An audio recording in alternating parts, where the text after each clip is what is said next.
Greetings everyone, this is Matt Don 2. Today, I'm here to talk to you about the 48 Laws of Power, as detailed in Robert Greene's book of the same name. Specifically, I'm going to focus on Laws 17 through 24. Law 17, keep others in suspended terror, cultivate an air of unpredictability. This law states that it is important to cultivate an air of unpredictability, so that those around you will never know what you might do.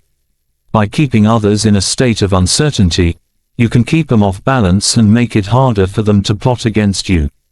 Law 18, do not build fortresses to protect yourself, isolation is dangerous.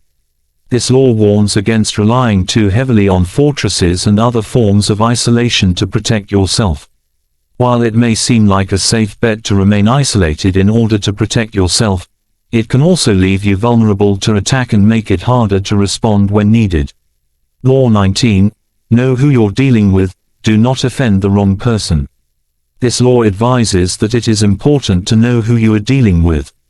It is important to be aware of the power dynamics of any situation and to avoid offending the wrong person. Law 20, do not commit to anyone. This law advises against committing to any particular person or group, as this can lead to a loss of freedom and autonomy. It is important to remain independent and to be able to move freely between different groups and affiliations. Law 21, play a sucker to catch a sucker, seem dumber than your mark.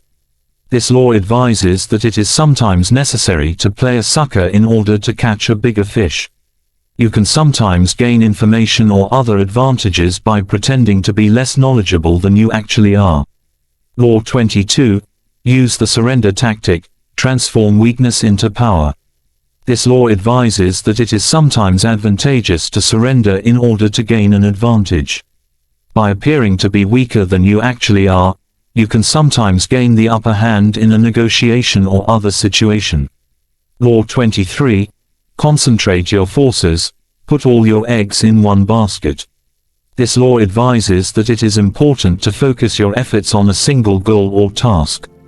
By concentrating your forces and putting all of your eggs in one basket, you can make sure that you are able to achieve your goal. Law 24, play the perfect courtier, master the art of indirect power. This law advises that it is important to be a master of the art of indirect power.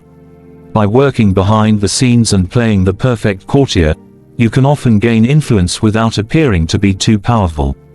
Thank you for listening. If you find value in this video, subscribe to my YouTube channel, like the video, comment and share.